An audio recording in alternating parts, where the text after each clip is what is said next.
Pertama dimulai dari Yasin. Saya berkali-kali ngomong Yasin itu mufassir itu ada yang cari aman. Cari aman itu pokoknya sing gak resiko.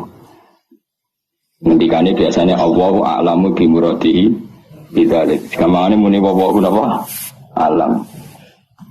Karena awal itu suar kados Yasin, Hamim, Qaf itu termasuk asrarul Quran, sesuatu yang dianggap rahasiane napa?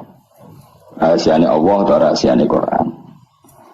Tapi itu mufassir yang cari awal, cari aman. Tapi saya berkali-kali ngematur sebetulnya ada solusinya, yaitu istimal. Berkali-kali kita kalau baca tidak napa? Salatullah salamullah ala toha rasulillah, salatullah salamullah ala yasin habibillah. Jadi antara disiplin ikhtiar, saya ulang lagi ya, antara disiplin ikhtiar kehati-hatian itu tidak bisa menafikan istimalul ulama, penggunaan apa? Ulama.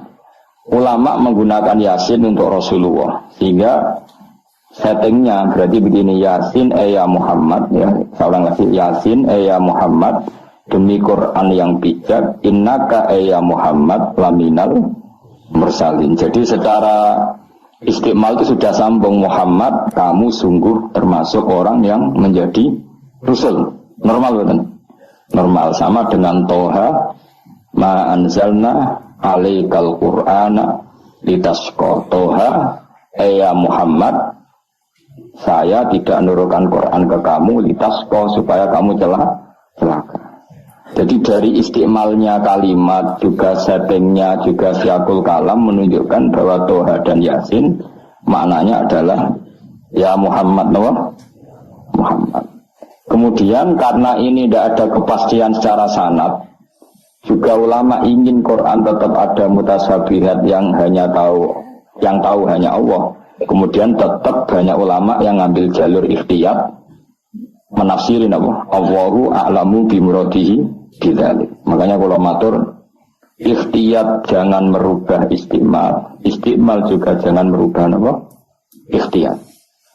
Sehingga kita tetap ada apa? Menewah salatullah salamullah ala toha rasulillah, salatullah salamullah ala yasin habibillah.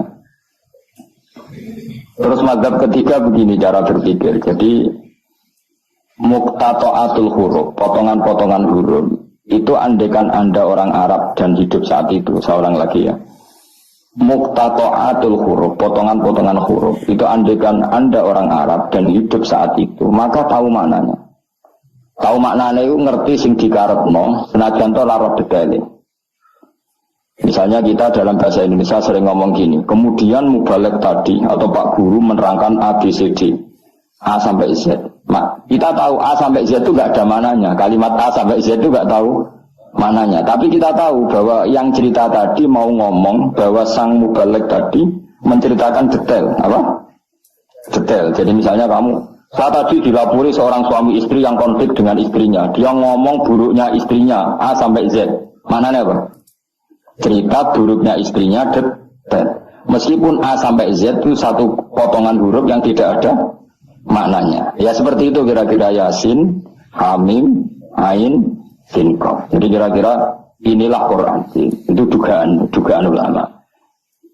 Ya kepentingannya ulama hanya satu, jangan sampai ada orang yang protes kalau Quran untuk memahamkan orang, kenapa ada huruf-huruf yang tidak memahamkan? Sehingga ulama di kepentingan, tentu kepentingan yang baik, supaya ada analogi. Analogi itu kiasan bahwa seperti itu mungkin. Enggak kita ngomong tadi, saya punya teman cerita istrinya A sampai Z. Itu maknanya apa? Cerita detail. Sementara A sampai Z ya tetap potongan huruf yang tidak ada maknanya. Jelas ya? Jelas tentu. Ojo kok bebek kowe malas berpikir terus Yasin Allah alam ora roh. Lan aku ora rohe gak Yasin tok, sak terus ora roh. Paham ya, gayamu ora roh Yasin tok. Lalu Yasin hanya Allah yang tahu. Memangnya ora liyane Yasin. Saya tidak bedhek ya yo. Wa qilal yawmanan sakum kama nasikum liqa ayyamikum hada artane kan. Kan ya padha ngene wallahu alam. Ana kowe super wallahu alam. Ora kudu apa? Yasin. Oh, modelnya nak goblok untuk justifikasi, modelnya untuk balik nasibnya orang gak ada yang tahu. Ya masuk gue tak takut halal haram juga. Nah, potongan narrawis bakat nopo. Bakat. Saya ulang lagi ya. Jadi pentingnya ya di Yasin, Toha. Tapi kalau siakul kalamnya itu tentang Rasulullah, yaitu tadi Yasin dan Toha, tentu saya milih Kanjeng Nabi. Karena terusannya innaka laminal mursalin dan dalam Toha ma anzalna alaikal Qur'ana litasqa. Terus keempat, tadi saya sudah mengatakan 3 ya. Hari ini soalnya ngalim keren-keren. Keempat, Benjamin asing di pondok ke darah ini murid alim. Senajan toy kopi paste, pokoknya bebo alim. Keempat kemungkinannya begini. Bahasa Arab itu kan ada abajadun, hawazun, hatoyakun. Ini siapa lagi? Ayo jajal abajadun, hawazun, hatoyakun. Namanun, sa'afasun, korosun, tafarwada. Jadi apa? Namanya A berapa? Birohin. Di sing dukun kan abajadun terus itu sing haikal. Niku nak rambut kita langsung lurus. Terus apa? A biro. 1 ba 2. Ayo terus no. 01 02 terus. Abaja. Enggak terus natok berarti bro. Abajadun wazun. Abajadun wazun hato berarti 9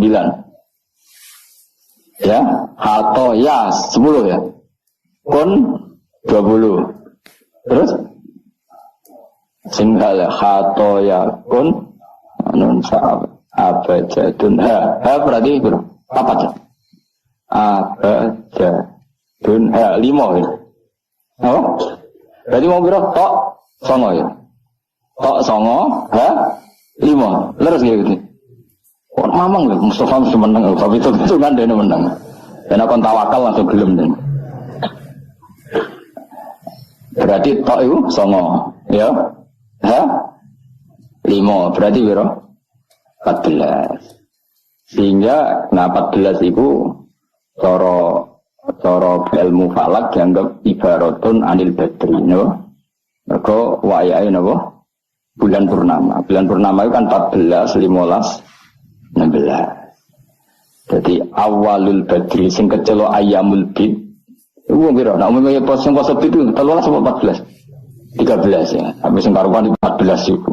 14, 15, 16. Nah karena Nabi itu adalah badrun ibarat rembulan terus dianggap baik Toha itu 14. 14 itu berarti awalul badri. Mereka tamamul badri itu 14 kalian bingung 15.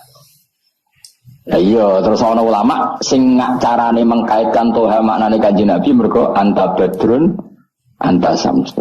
Nah, sama nak takok Gus kok ora milih 15. Iku sirinya gini, jadi tanggalan niku sing 14 mbek 15 sak mukhtalaf ale. Engko anggere nasibe 14 ana sing darani 15. Sing 15 nasibe ana sing darani 16 atau 14.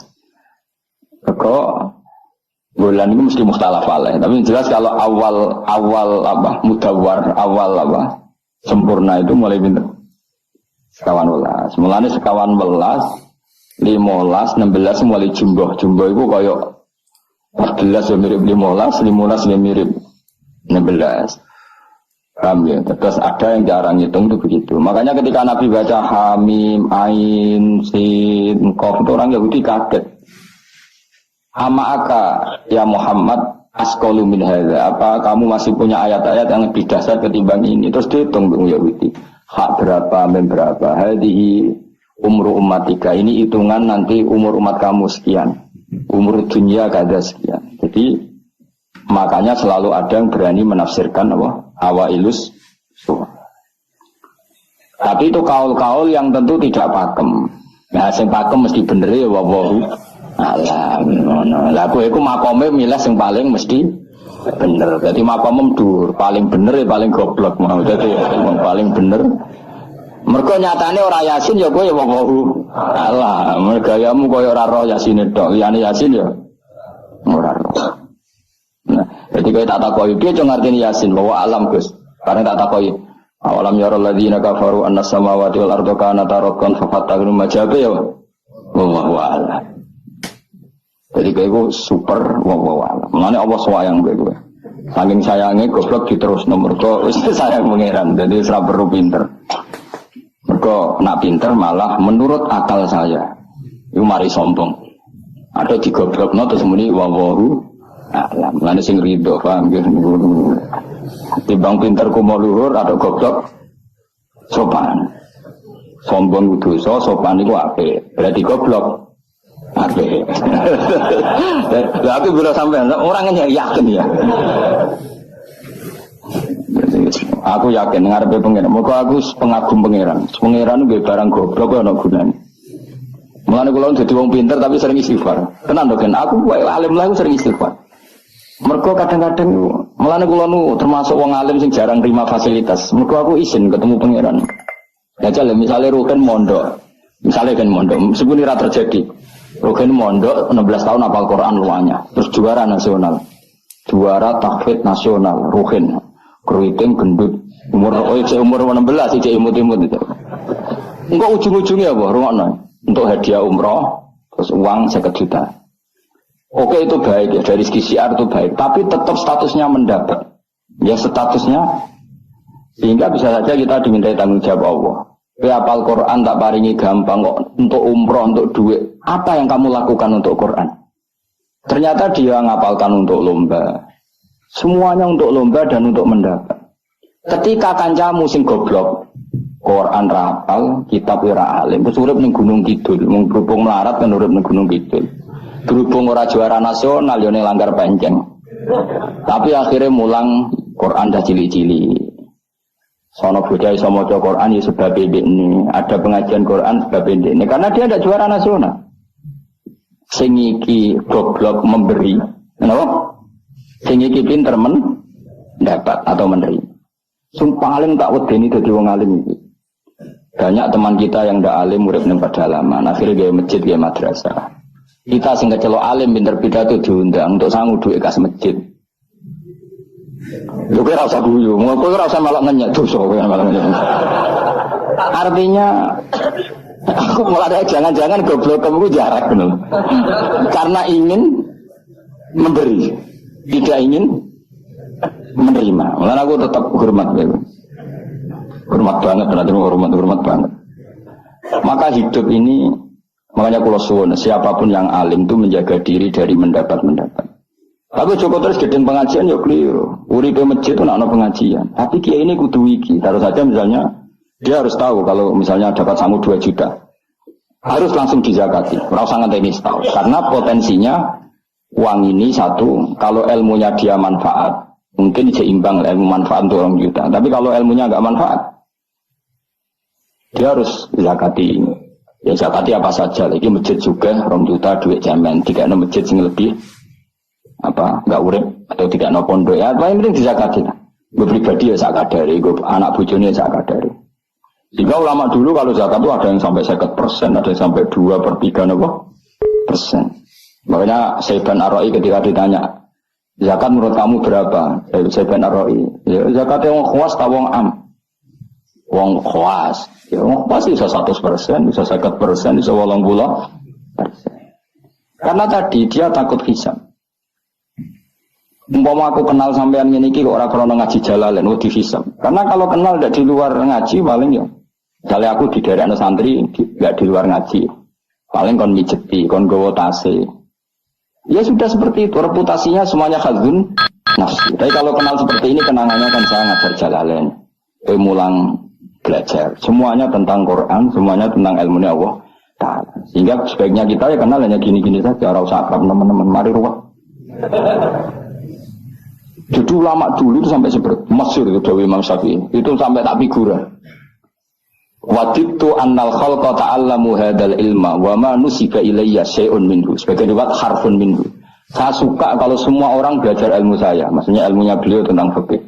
Tapi tidak satu pun dari ilmu itu dinisbatkan ke saya. Jadi intinya Imam Syafi'i ingin orang itu belajar halal haram, belajar caranya haid gimana, basuh kok haid itu piye, nak tolak piye, iddah piye. Kemudian enggak perlu kenal saya, kata Imam Syafi'i. Karena dia yang diinginkan adalah semebare ilmu Allah Subhanahu wa ta'ala. Orang terus dimenet umat sakmene nak rombongan wali songo selisih piro. Ya ku mergawe jenenge apa? Tapi misalnya rano sing mergawe ya rano sing ziarah, jadi repot zaman akhir. Ya sudah seperti itu. Makanya kalau ini cerita ya, ulama itu orang paling tersiksa karena tadi kalau dia ngomong semuanya adalah wallahu a'lamu bimuradi bidzalik, problemnya pertanyaan itu. Quran turun untuk memberi penjelasan. Lalu bagaimana kalau Quran sendiri tidak jelas, yaitu awailus suwar. Karena tersesa itu maka ulama memberi satu analogi, meskipun tidak yakin tapi bikin satu kiasan. Kira-kira maknanya seperti ini. Ya saya tadi punya tamu yang cerita jeleknya istrinya, cerita A sampai Z. A sampai Z nggak ada maknanya, tapi kamu tahu kan maknanya. Nggak ada maknanya, tapi kamu tahu maknanya. Maknanya apa? Detail. Paham ya? Nah orang Arab itu tahu. Andaikan kamu orang Arab hidup saat itu tahu. Quran itu begini, hamim. Dia tahu. Ha itu merujuk apa, mim merujuk apa. Jelas ya? Tapi tetap saja kita tidak tahu yang semestinya. Sehingga kita tetap ngendikan wallahu alam. Dan itu makom tertinggi. Itu makom sampean semua. Ya saya milih makom sing dek-dekan. Mulane nerangno mau iku makom dek napa? Dek sing makom dhuwur napa? Wallahu alam. Aman milih makom dhuwur tapi gak manfaat. Milih makom dek tapi napa? Manfaat. Tawakal itu makom paling dhuwur. Tapi akhirnya nganggur klunak-klunuk ning omah. Sing ora tawakal do mergawe duwe karyawan manfaati wong akeh. Ki milih ndi? Jare kancaku, sajane ora tawakal gitu. Agar dadi toko ora nganggur dhewe. Cuma aja wong kiai ora ada alasan dadi nganggure, alasane apa? Tawakal. Jelas. Mohon jadi jelas. Jadi ulama itu orang paling tersiksa dalam menganalisis seperti itu. Kalau bilang enggak memahamkan, padahal Quran sendiri motivasinya atau tujuannya memahamkan. Sementara kalau paham betul, nyatanya Quran ada ayat mutasyabihah. Biasanya setengah-tengah, ngerti polanya, tapi tidak ngerti detailnya. Ngerti polanya, tapi tidak ngerti detailnya. Yang nggak ngerti detailnya kita ngomong wallahu alam. Tapi kok ngerti polanya? Piye-piye Quran turun itu lil mubin, lil ibanah untuk memberi penjelasan. Kan nggak kebayang kalau memberi penjelasan, kemudian Quran sendiri maknanya tidak jelas. Ini setengah-tengah. Jadi Quran walaqad yassarnal Qur'ana lidzikri fahal mim muddakir. Sehingga ulama mulai dulu tetap ngendikan kalau maknanya Yasin Kanjeng Nabi urutannya ya urut tenan. Yasin ya Muhammad, misalnya wal Qur'anil Hakim innaka ya Muhammad laminal, kan sambung mboten? Sambung kan? Coba Yasin ganti makna ya Muhammad. Wahai Muhammad, demi Quran yang agung kamu adalah laminal mursalin. Sambung mboten? Toha misalnya, Toha ya Muhammad ma anzalna alikal Qur'ana ditasqa. Sambung mboten? Sambung. Makanya mulai dulu ulama berani sholatullah salamullah ala Toha Rasulillah, sholatullah salamullah ala Yasin Habibillah. Sekarang kamu pakai makna sing makome sampean tadi, makom wallahu alam. Berarti gini, sholatullah ala Toha ala wallahu alam. Sholatullah salamullah ala wallahu alam. Loh kok sawangane kok kemilah goblok malah pinter. Apa ora milah wis dadi. Ya makanya kita warai. Jadi tidak semua ulama cara pandang seperti itu. Jadi setengah-tengah. Ya napa? Tengah-tengah. Jadi detailnya wallahu alam tapi tetap kita tahu pola. Ya caranya ngerti gimana? Saya Nawawi Banten ngikuti guru-gurunya termasuk cara pandang gitu. Kenapa kita ngartikan Toha ya Muhammad? Anggap tadi berapa? 9 ya. Ya 5. Itu sudah awal Lailatul Badri karena bulan mulai ser itu tanggal pinten? 14. Lalu kenapa enggak tanggal 15? Nabi Dewi itu yang ngalami dari 14, 15. Sehingga ada awalun nubuwah, ada tamamun nubuwah. Sehingga kita ngambil dari 14. Ya itu kan dia sambung terus gampang. Tapi aja terus nak ngono terus Yasin mbok hitungi kabeh nganggo abjad tunjuk keliru. Ya seperti itu pun kita butuh sanad. Ya saya ulang lagi, seperti itu pun kita butuh apa? Sanad. Dan sanad saya sampai para guru-guru kita sebagian itu memang mengartikan Yasin itu Muhammad. Kayak tadi sholatullah salamullah ala Toha Rasulillah, sholatullah salamullah ala Yasin Habibillah. Coba kalau sampean Enggak bermaknani Kanjeng Nabi. Nah, jadi sholatu wa salamu wa ala toha ala wallahu alam. Barang wa alam bersifati Rasulullah kan aneh. Jadi utusannya Allah itu wonge wallahu alam. Kasus gak? Oh kasus. Oh kriminal besar lah penjara tenan. Jelas ya? Jelas ya? Nah, jelas pinter. Soalnya orang ngaji yang pinter. Sesuk ora sama angkat terus pinter, no? Benar. Nah inti dari cerita Yasin itu begini, Allah menceritakan pada kekasihnya yaitu Kanjeng Nabi Muhammad SAW bahwa di antara metode dakwah itu kirim utusan. Ya saya ulang lagi. Dulu Rasul itu di ibu kota ini ya. Rasul semua itu yang Rasul betul. Rasul itu ada dua, ada Rasul yang diutus Allah langsung, yang jenisnya Rasulullah, kenapa? Ada Rasul delegasi, kayak sini Mursalun yang di surat Yasin itu Rasul Isa. Jadi tidak langsung dapat mandat dari Allah, tapi dari Nabi Isa. Yang Isa ini namanya Rasulullah, ya Pak? Nah, yang utusannya Isa jenis Al-Mursalun, tapi Rasulullah Isa. Jadi utusannya Nabi itu menunjukkan, ini makanya kita sering kecolongan gara-gara itu. Sekarang tuh banyak kiai sentral yang nggak punya ustadz ya atau kiai binaan di kampung-kampung. Makanya sekarang banyak kecolongan, banyak orang alim di daerahnya tapi dia istilahnya sekarang di Menara Gading, tahu-tahu di kampung-kampung pedalamannya diserang aliran sing aneh-aneh karena ini tidak punya utusan untuk meluruskan ahli sunnah apa?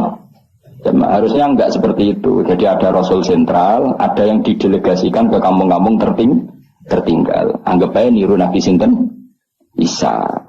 Kayak Rasulullah juga gitu, beliau di Medina, tapi Sayyidina Ali Mu'ad disuruh ke Yaman. Kita tahu kan, Mu'ad, Abu Musa al-Asy'ari, Sayyidina Ali disuruh kemana? Yaman. Dan semuanya dapat tugas apa? Basyiru wala tunaffiru. Napa? Basyir apa? Yassiru wala tu'assiru, basyiru wala tunaffiru. Cung nak gawe gampang aja gawe angel. Saiki dakwah kan gawe angel. Apa nerangno ilmu kok ana podium regane 3 juta. Son sistemnya tak 3 juta. Lalu nerangno ilmu ra jelas manfaatnya akeh biayane. Aku mulang jalalane 200.000 bontek ora acara bengi iki. Ilmu itu gampang, apa nerangno ilmu cek repot. Tapi ra nyindir biasa wae ora usah tersinggung. Apa nerangno ae. Lho tapi nak niati siar ki monggo, tapi aja niati ngaji ora kasil. Niati ngaji wis ngene iki, butuh ngaji wis. Tak berkali-kali ngaji ya seperti ini. Karena ajarannya apa? Yasiru wala tu'asiru. Gaya gampang. Gaya gampang, nerangno ya gampang, hitope ya gampang, masyarakatnya tidak gampang. Yang penting ora dosa. Yang penting betul apa? Riyen Kanjeng Nabi ngaji kadang sahabat ya jodoh turu nang masjid. Kadang Nabi nak kesuwen mbek ngenteni ya turu. Aku pengen contoh Nabi sholawatan kok dinyak kubu sebelah. Mana ada dalilnya kalau sebelum sholat pujian kok ditakoki hadisnya malah repot kabeh. Tapi nak ana wong muni Nabi ku ora dinteni sahabat ning masjid itu keliru. Dhisik sahabat do ngenteni Nabi. Tapi aku ora roh, iku pujian ta ora ya ora roh. Aku ora direkamane. Lah iki senane takok. Ada hadisnya enggak? Padahal nak ana hadisnya ya ora iso maca. Iku tuwenang pede ta kok subhanallah zaman akhir kapan. Yang jelas sahabat itu ngenteni. Nah gara-gara ngenteni itu keturun. Rai-rai ini nak ngenteni kan keturun. Mulane nak ditakok, dongane iku ngaji apa? Dongane ngaji bismika Allahumma ahya bismika wa amut. Iku dongane ngaji. Ana sing protes, "Pak, dongane tiyang turu, Pak." Ya lha iya nak ngaji iku turu. Mulane takoki dongane ngaji apa? Bismika Allahumma ahya wa bismika wa amut. Mergo ngaji turu. Tapi ini kisah nyata, ana wong alim mubalek ngomong ngono protes. "Pak Yai, saya ini orang alim, banyak apal hadis. Di mana? Tidur pengajian itu sunat." Wah, kaget iki wong alim tenan. Wong alim tenan, wong kanca kula, sing protes kanca kula alim. Ya tak warai dhisik, saiki pinter wis. Protes. Kenapa kok sunat? Kata Pak Kiai, pengajian itu pertamanan surga. Di mana-mana pertamanan bikin orang ngantuk. Wah, Kiai nak merapat pengajian, datanglah ke pertamanan surga. Di mana-mana orang di pertamanan itu ngantuk.